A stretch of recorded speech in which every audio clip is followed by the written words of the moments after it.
Welcome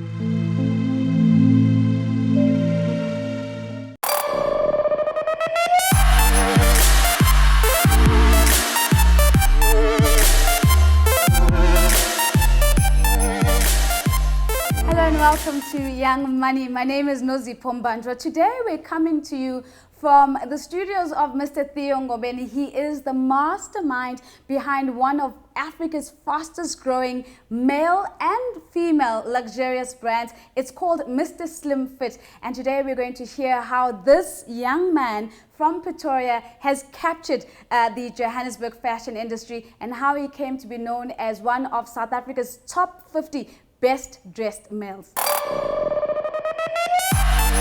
Hi, Theo. Hi, Nazipo. Awesome to meet you. Likewise. Let's take a couple of steps back. Slimfit, where does it come from? Give me a sense. Mr. Slimfit, yeah, I think it started in 2011 when I started a blog. I used to call it Slimfit Swag.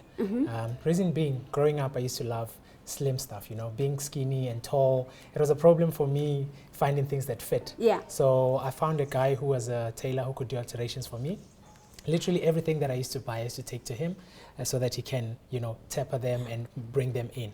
And how's the blog received? Because we also know that the whole trend of slim fit is also something that's fairly recent. So you must have been pushing fashion boundaries very, very early on. Definitely. I mean, I was one of the first few guys to blog about pocket squares, about lapel flowers in 2011. You know, when people were still thinking about lapel flowers, why does a guy have to put a flower on his jacket? You know, I mean, look at it now. Today, it's every single guy has if he doesn't have it, he's not considered as fashionable. You know, it seems like something is missing on his outfit. But where do you get the inspiration from? Are you looking at New York Fashion Week, for example? Where are you getting the inspiration that says to you, this is what the South African man should be looking like? I think most of my inspiration definitely comes from Europe, especially Italy and Paris and London. So for me, it's a combination of those with a bit of my own personality. Yeah. You know, I've always loved, you know, timeless pieces. You know, when you're wearing a waistcoat with that watch that dangles on the side. You know, the old school way of dressing up. So I've always loved that vintage feel. And I think the Italians and the London, the British, they bring it out so awesomely. You know, so I think my influence comes mostly from there. But your work has been a phenomenal success. I mean, it's only been just over a year that Mr. Slimfit has been up and running. Just take us back to the beginning, from concept to business, and particularly the decision to leave a job in the financial markets where everybody's trying to get in, and here you are trying to get out. Like I said, I think when I started working, in 2009, straight after varsity, you know. I knew somehow that corporate world wasn't for me, you know, climbing the corporate ladder wasn't for me. Yeah. And I knew that I was a bit of a creative, but I didn't know where it lied. And then, funny enough, I always used to say to my friends that at the age of 30, I'm going to retire from corporate world. Yes. And funny enough, 5 days after I turned 30, I resigned from my job.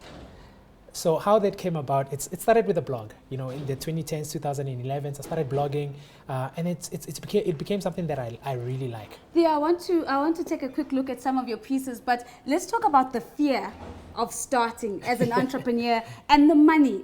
You're moving from the safety net of a salary, and you're moving into being your own boss and running your own enterprise. What was that experience like? I think initially it was very scary. You know, when I started, I went to my parents and told them this is what I want to do. Yeah. You know, I had a whole slideshow presentation of the pros and cons. Right. You know? And PowerPoint to the parents. PowerPoint to the parents. You know, the T's and the I's were dotted. Yeah. And funny enough I told them this is what I want to do, and they supported me. You know, and they said, we understand this is what you're passionate about, and we trust you. But I think it's because throughout my life, I've been somebody who's not afraid of change. Right. And every time I make a change, I become a success of it. So you have an appetite for risk to a certain extent. Yes. Where did you get the money to start the business?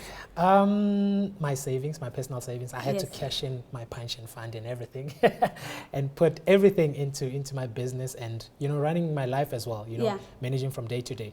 But the one thing that I did as well before I left, like I said, since I started working, I knew that I would leave someday. Yes. I made sure that I had different investments. So I've invested in a lot of properties. So long term, I'm sorted. Long term, you're sorted. I'm sorted. So I'm particularly excited because I saw this particular piece and I was like, Mr. Slimfit, I thought you were all about male suits, and here you have this beautiful ensemble of a female outfit. Give me a sense of where does this fit into the strategy? Are you catering for women now as well? This is actually, I think we're launching it here. It's never been seen before. Oh, awesome. I've never really posted it on social media or any of my website before. But this is something that I've been working on for the past 6 months.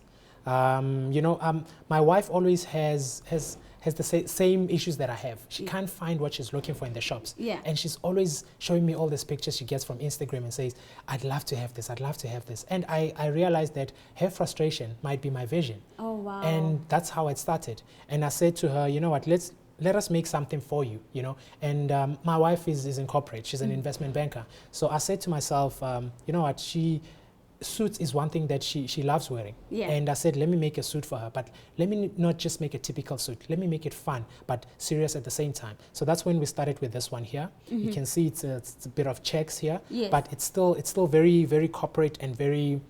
And the inspiration masculine. of the waistcoat, because this is something we typically see as very masculine, Yes. and you've introduced this idea that as a woman you can take a waistcoat and actually have it as a very feminine piece of, Yes. of your wardrobe. Yes. You'll see that all the designs of our suits, they adopted from the male suits. So what I'm doing with the suits is that on the outside, I'm making it a bit masculine, but you'll see with all our linings for the female, inside it's pink. So it says on the outside, she might look very masculine and, you know, ready to take in the world, but inside she's still very feminine. So Yes. hence the use of the pink lining inside of all our female I'm so suits. keen to see some of your other pieces. So let's just take a quick look here, because I'm seeing that you also have shirts. Yes. And so the range seems to be growing in terms of what's on offer. Tell us a little bit about how big is this range? What's the long-term vision? So you started off with suits, you're branching into feminine wear as well. How big are you going? Well, the vision is to make Mr.Slimfit a brand of choice for power couples, you know. So for my thing is, when I go out with my wife, we always want to look good. We always want to compliment each other. But there is no brand that's doing that. Yeah. And I saw the gap in the market and I said, this is something that we love. We love playing dress up and looking Yeah. good together. So that's what we're going to do with the brand. So we make tailored suits for both men and women. We make custom made shirts, and we also sell accessories. Yeah. So with the accessories, I've been doing in conjunction with the male tailored suits. So in terms of the accessories, we make the ties. So Okay. you'll see these are the very popular ones, the Quite knitted fun, ties. yes. The quite fun, Yes, yes, the yes. popular knitted ties. Yeah. And then we have the more serious, you know, corporate ties that we have still. And then we also have our pocket squares, so which will complement your outfit as well. Right. And one of the popular things that Mr. Slimfit is known for is our lapel flowers. Of course. You know, we still have those as well. You know, we've just expanded on the range. Now, one of the things that comes to mind is that as I look at the growth in your range, one thing, are you going to try and get into retail chains and break into that space? Or are you going to stay very bespoke and boutiques in terms of your business model? Which way is Mr. Slimfit going?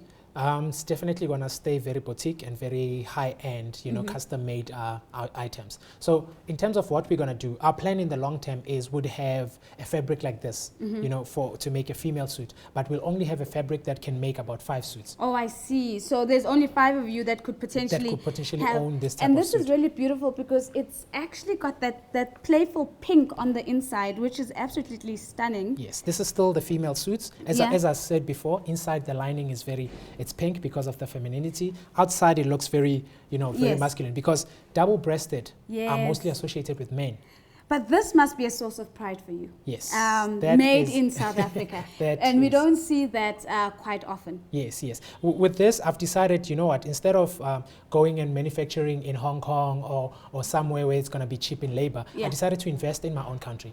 So what we do is, as much as the fabric, you know, we use pure Italian fabrics because in terms of the quality and standards, we use only the best in terms of quality. But the cost then, the pricing model then, it seems to be a bit of a premium. How does that play out in the market? Do you think that it's something that's going to attract your customers because it is a premium brand? Or do you think that in order for you to compete, you might actually have to reconsider how you're pricing your items? The thing is, one thing I know about my brand and what we're doing is that we sort of positioned ourselves in a way that I don't think we have a competition because we don't just sell products. I always say this, we sell an experience. So when you come in and you're looking for a suit, Normally, you have an idea of what you're looking for, Yes. but you're not sure.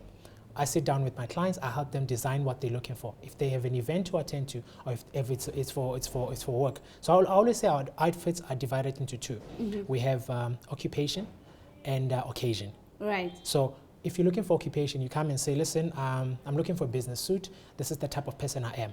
I get to know what you do in terms of your work. Right. I understand the industry. And most of my clientele, it's either people who run their own businesses or my former colleagues, investment bankers and things like that. So I understand that market very well. I sit down with you, you get to design your own suit. One suit will never be the same as the other. So you get to determine what type of lapel you want. And this one has a lapel, which is the other thing that, I mean, you have been mentioning, which is quite beautiful. So what's the difference between a flower and a lapel, or is it the same thing? So a lapel is this thing here. Okay. So this is called a lapel. Okay. So this is called a flower lapel. Oh, I see. Yes. So this is actually... See, we're getting educated. This was actually my wedding suit. So you started off hunting clothes. Let's take a look at this awesome piece, because now you're making phenomenal pieces. Yes. Talk to me about this. I mean, this just looks like a man who's ready to go to the Grammys or the Oscars. What is happening here? Definitely. I mean, this is class. This is pure premium. So this here, a client of mine came to me and said, I have a gala dinner to attend. It's a Valentine gala dinner. And he's very particular about what he likes, you know. Yes. And I understand him because we have a relationship now. Yes. And I said to him, okay, what are we looking for? So he sent me a picture of Jay-Z. He was wearing a blue tuxedo. I see. And he said, I'm looking for something like this. And I said, cool. Not Jacob Zuma. No. We're talking about the rapper. Okay. We're talking about the rapper. I just want to make sure. So he said, this is what I'm looking for, something navy, you know, with a bit of black. And I said, cool, but knowing you like being unique. You like things that are unique. And I said to him, I have some fabrics that might interest you. And I showed him some of the fabrics that we have, and he chose this one here. Is that the process then, where your client comes, engages with you, maybe even shows you some images of their inspiration, then you go away and bring the Mr. Slimfit magic to the core, and this is the product? Yes, that's how it happens. Most of the time, a client will send me a picture and say, I love this suit. Can we make something like this? And I say, yes. But the thing is, I always say to people, when it comes to style, it has to be within your personality. So what I do is I match the picture that they're sending me and their personality to bring out the best in them. Theo, thank you so much for your time. So there you have it, a luxurious African brand rooted in Africa with a global outlook. This is the words from Theo Ngobeni himself. He is the founder and the CEO of Mr. Slimfit. I have been spoiled for choice in terms of what my eyes have feasted on today. Thank you for making the time to join us today. And don't forget that if you want the Young Money crew to come to you, all you need to do is just drop me a tweet. The hashtag is YoungMoney410. Follow me at The Real Nosy or at CNBC Africa.